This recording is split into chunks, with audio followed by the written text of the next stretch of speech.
Bob, I know we have limited time with you tonight, so what other story or topic or something like that you'd like to kind of throw into the mix before we have to Oh part? yeah, yeah. I mean, I remember you guys talking about homeschooling a couple weeks ago, I think, and I don't know if you saw this out of England, but they're calling for a national register of home educated children in the country, saying there's an unacceptable level of opaqueness surrounding Opaqueness. opaqueness. Yeah.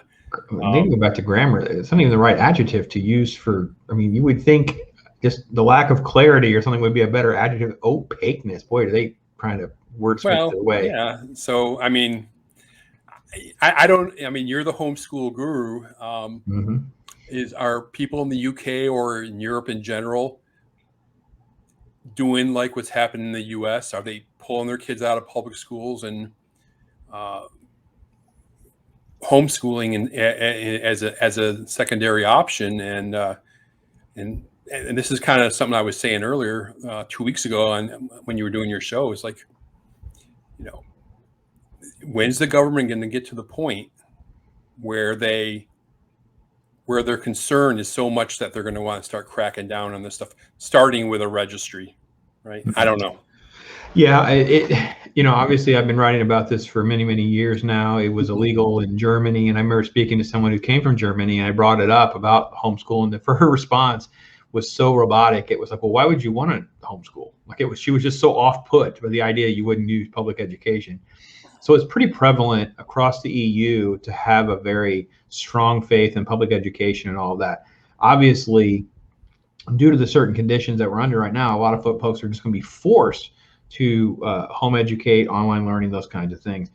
I'm not familiar with numbers, but I would just bet just the sheer volume of statistics. Like if you had a million people, X number of percent, it's going to like double or triple the normal of homeschoolers that you would normally have. And then of course, the amount of people now that work from home, the amount of people now who've had major life changes, it just opens the door for people to make those kind of decisions. So I don't know that I could compare or pretend to be an expert on EU and their population. In America, definitely the states and the cities, I definitely know the homeschool numbers are through the roof. And it's so much easier. And then even then, they're hypocrites anyway, because like I said, the one little boy, one kid in the elementary class, I believe the father told me they were exposed, not tested positive. So they were all sent home and on e-learning anyway. So I don't know, Snicker, have you seen any stories or reports or anything thoughts on something draconian like this? Either here or what you know about the EU. Well, I've seen there was a debate that happened that was like one of like the Soho Forum kind of debates where they had a woman there that was advocating for the position that you shouldn't be allowed to homeschool your kids.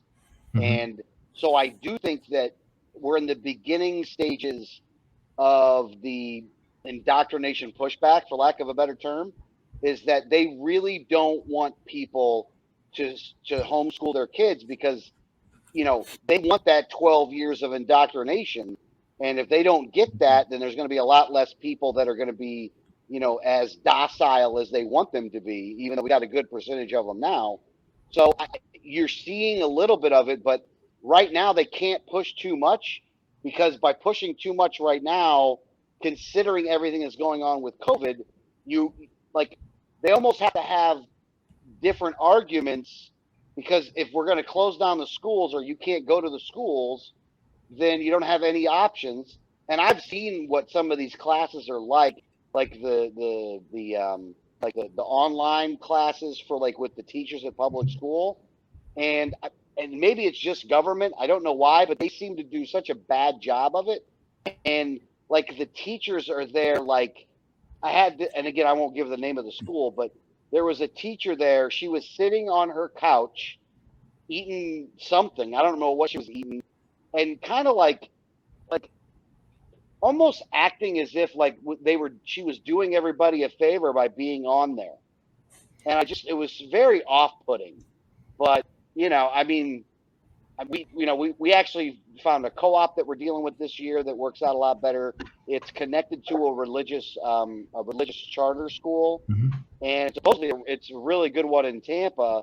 And Danielle has adjusted her schedule completely to be able to take Mikey down there a couple days a week, and then he does a couple days up here. So he's getting we're kind of taking a different tack with it this year, only because I think that having that interaction and a little bit of class time with other kids kind of was missing for the way that we were doing it. So we've adjusted it, but we're still not going back to public school. And if it's up to me, I'd never, ever in a million years send my son back to public school. As a matter of fact, this is one of those issues where in the beginning, I wasn't really opposed to public school, and now I am vehemently, or whatever the word is, I'm against it with a disdain. Like I get mad, I get angry at these people for the way that they act and when you see some of these like school board meetings of like where they're like, well, we're just gonna, they're just leaving us there to babysit. We're just their babysitters. That's all. You know what? We can solve that problem right now. I'll take my kid out. Why don't you just take out the money that I'm having to pay for you too? I would like to see all of these public schools shut down at this point. I don't want to see any of them open. Eliminating the Department of Education was probably the worst thing, or not eliminating the Department of Education was the worst thing that Ronald Reagan did, because he ran on it in '80 to actually get rid of the Department of Education. It was a platform of the Republican Party, and the fact that they didn't get rid of it, we are witnessing the vastly negative effects of that lack of decision by them at that time. Bob, what do you think? I mean, you think a certain pocket of the country is more vulnerable? Obviously, bigger cities, different districts. Hillsborough County would be, more likely to put more restrictions. And I stand by I think at the stance we talked about the one time was, I would see them, mandating a diversity class, mandating certain things, whether you're homeschooling or not. That's how they'll start infusing some of their indoctrination. I already saw with my kids. We gave up a long time ago, and I've told the story before. Different ones. We saw it in the way English classes were being handled, philosophy classes were being handled, the way they would be anti-Christian, they would be pro-terrorist, they would be rewriting massive swaths of history, minimalizing like World War II down to this small segment of information, and then glorifying MLK for like a week. It was just, everything was just so strange, and we were just done. And once we were done, there was no going back. And I become exponentially with you, SNITKER. I'm like, just the system. I would love to be the candidate to go, I'm okay with defunding the police, and while we're at it, we're going to defund the Department of Education. We're lumping them right together, put them right in there together. No problem with me. What do you think, Bob? Well, Alex brought up in the time of COVID before he spoke, and I think there's one silver lining in all this. We are seeing more and more parents that are able to see what is being taught to their kids via remote. Yeah. And these people are being called out and they're being exposed. And I think that's a blessing right there. Bob, I think I said this on the conversation we had last time on this topic, but for me, very few teachers went to school to be an education major and they stayed with it, and they're mostly in elementary.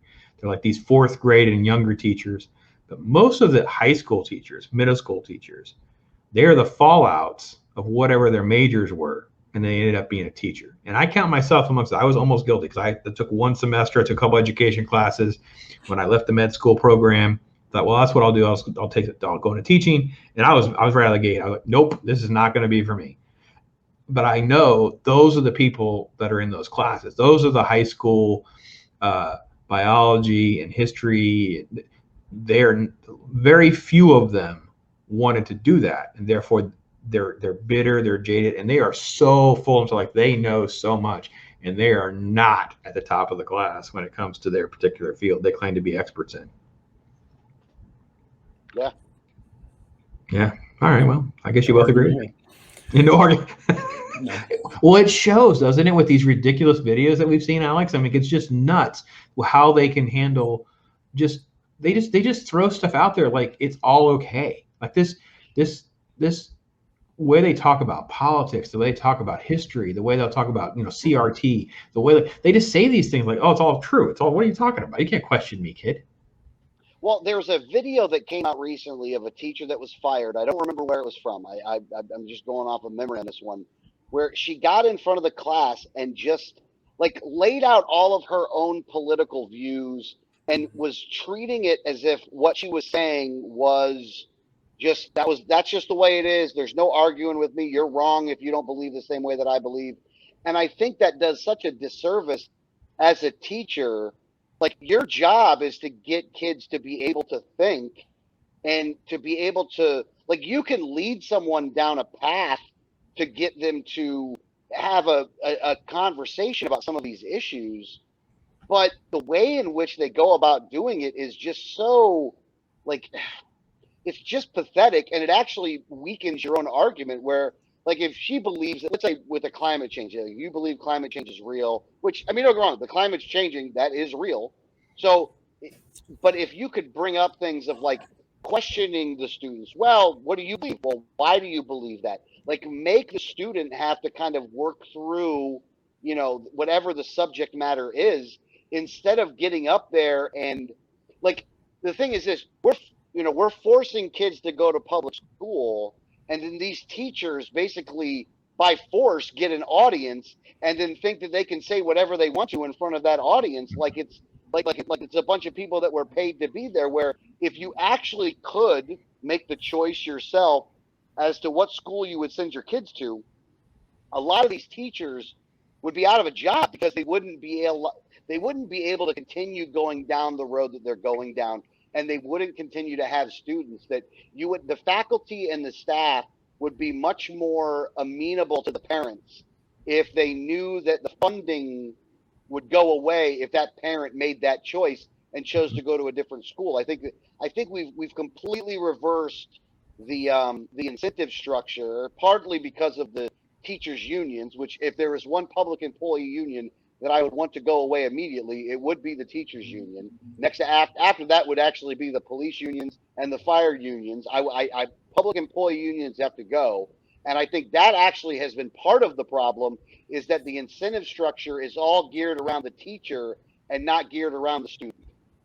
Yeah, I couldn't agree more. And I always go back to, you know, experiences from my own kids, because that's the thing I just know in my heart, it just changed me. And I think my daughter Sierra was in, I'm going to roughly say 3rd or 4th grade. I know the school exact year, I'm not sure, but she had phys ed, and it would be right around the time of 2008 or 9. And they lined all the kids up and they go, well, everybody's whose parents voted for President Obama, go. And then they had like 2 or 3 kids just still standing there. And oh, yeah, you McCain people go. Or like they didn't know what to do. Like, it was just like, we just know this is what everybody should do, or they should do. And Sierra came home and was like, oh, I don't know what happened here. And we had one, Sierra's like, I don't even know what we're talking about, like, whatever, you know. So we had stuff like that happen on more than one occasion, and it was just, that was obviously hardcore politics. But there's been other issues too that are just, I don't know. Bob, you took control of your daughter's life, so I totally know you have a different spin on all of this. Oh, well, just real quickly, because I got to get rolling. Right from the beginning, she went into a private Christian school starting from 1st grade. She never went to kindergarten. She skipped kindergarten, and she went to the same school for 12 years, or through 12th grade. And the logic for our family was, the last thing we wanted was to instill certain Christian values into our child, and for 8 hours or whatever a day, and then another 8 hours a day, she'll be learning things in conflict to what we taught. So we wanted Bible taught, we wanted American history taught, and American history, not what you get in the public school, where it's all about slavery and us dropping the atomic bomb on Japan. I'm talking about from the revolution, or even pre-revolution on up. And that was the logic behind it all, and I think it paid off.